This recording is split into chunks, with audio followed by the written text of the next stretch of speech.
Well, I make mistakes too, and I figured, I don't always show when things don't go perfect, and I want to take the time in this video to show you guys that if you're struggling, if you have things going wrong, or you didn't get to watering in time, it's not just you. It happens to me. It happens to everyone. So I just want to show you a couple of things that I've done wrong. I haven't been feeling too great the past, week or so, and the microgreens have suffered a little bit because of that. One problem is not something I did of not, of being lazy, but I had some dampen off on an amaranth tray, which I made a video about how to avoid that. But what I did is a common mistake, and I wanted you guys to see that, and so you know that it still happens, man. So before I get into that, though, I want to talk about a guy who's been watching my channel, and he just linked one of his videos to me, and I think what he's doing is really cool. His channel is Claudio National. Apologize me if I said your first name wrong there, but he's a guy out of New Jersey, and he's doing a lot of experiments with hydroponics, and I think what he's doing is really cool, and he's just starting out. I'm going to put his channel down in my description. If you get a chance to check him out, check it out. I think you'll think what he's doing is pretty interesting. So with that, let's get into my mistakes. All right, to start off, this is a tray of amaranth that if anybody's been growing amaranth, you've seen this happen. And I can explain how this happened, all right? So let's dampen off. That tray is basically junk. Don't know that I'll try to salvage any of that. I don't really need it. So what happened here is, if you look around, you can see that tray is at like the end of my wall here. And my fan is way down. I actually recently had it on my table here, and it was turned, like that. So it's been blowing around, but that's getting really poor airflow, and that's what caused that dampen off. So make sure that your amaranth isn't like in a corner. Make sure you keep it somewhere where you're going to get good airflow. All right? So that's mistake number one. Mistake number two. This is amaranth as well. When I came home from work today, this entire tray was flat. It laid completely down because I didn't water it in time.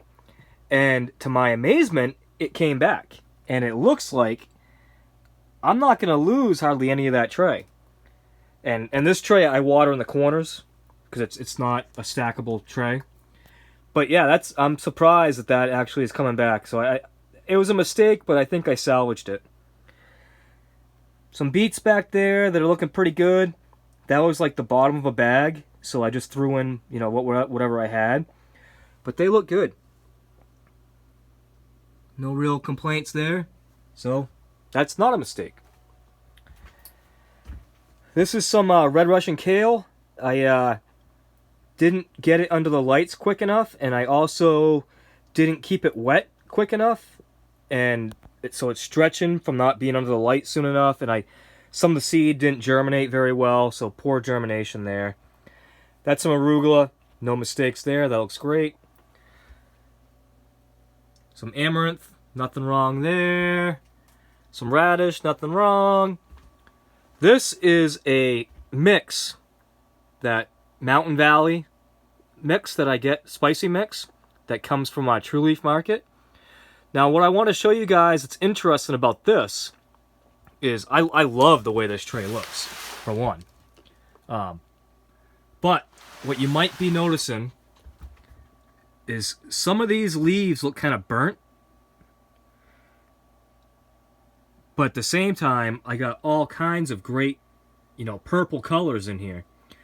But the leaves that look kind of burnt, those are actually from my my LED shop lights that are 4K.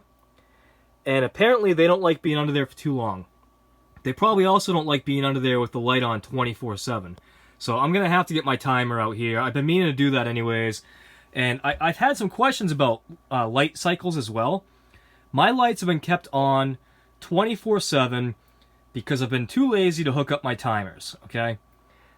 I would normally do like 16 hours a day, maybe 18 hours a day, and you can get away with 12 hours a day. But just keep in mind that shorter times of light is going to be taller plants because they're going to stretch overnight when it's dark, and also slower growth. So 24/7 is not a bad thing, but if your lights are too much for the plants, you can see what can happen. Here's some purple radish. Nothing wrong with that. Harvested half that tray already. Looks great. Here's some radish that there's two things going on here. One, that tray should have been harvested like 4 or 5 days ago, and I didn't water it in time, and it completely was like totally flat. I watered it thinking, let's see what happens. There's no way this is coming back, but it did. That's salvageable. You know, I can cut these and just cut them a little bit short. Don't go all the way to the bottom. I can use that in a mix. There's nothing really wrong with it. All right, let's see here. What we got? This is my sunflower. I've been typically growing only 1 or 2 trays, and recently I've got a restaurant that's really interested in my sunflower mix I just made for them, and so that's great. That's another way to use it. That is my no-soak sunflower. I do not soak those seeds, and you can see it looks pretty darn good. Down here, this is some cabbage, and again, these are under those 4K LEDs. You can see there's one stray sunflower seed that fell in there. But what I wanted to show you guys with this, though, see if I can get in here a little bit closer, is see how tight that's growing? Really, really compact. I'm not sure why I got that low area. Probably didn't evenly spread the seed very well. But the point is, these lights, and I mentioned this before, they are making really short, compact growth. And so they are being ideal for leaving them here until I get kind of the growth I want. And then I move them under my my T5 or T8 6500K lights. And then they just kind of like pop from there. They just kind of like blow up. And so this tray, probably tomorrow, will go underneath the other lights to finish them off. This is another mix. And like I said, same thing. I'm keeping under these lights short term to keep the growth down, but let them actually grow. And then they'll go under those 6500K lights. And also, I'm not sure. I could probably leave these under here and just shorten the time the lights are on, and I'll probably try that.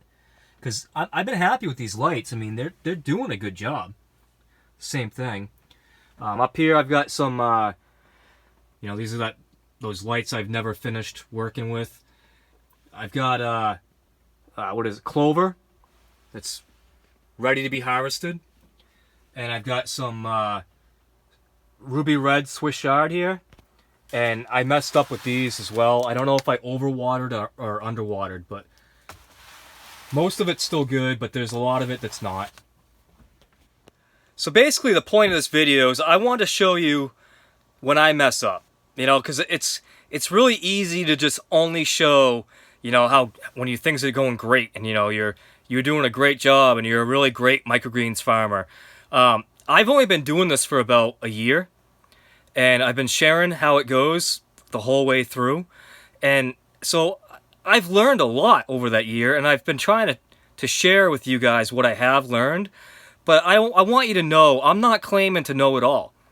And anybody who claims to know it all, you should probably just walk away from that person, because they might think they have a great technique, and they probably do have a great technique, but the second you close off the doors to learning something new, or realizing maybe it could be done better than what you're doing, or, ignoring the fact that you can improve, there's no point in even doing anything at that point, really. Always be trying to learn. Always, watch other people's videos. Claudio, like I said, he's doing something totally different than I'm doing. It's all hydroponic. I've learned a lot from people like Curtis Stone. My friend Pepe down in Australia. He's been doing a lot of stuff differently than I do it. Learning from me, I'm learning from him. It's all a community. So watch each other's channels. Promote each other's channels. If you're not subscribed to mine, subscribe, like it, share it, start your own channel. I'll like your channel, I'll watch it. let's all do this together. All right? So with that being said, this is Friday night for me. Have a great weekend, everyone. Holidays are coming in pretty soon, and I hope everybody's having a good time, and happy growing.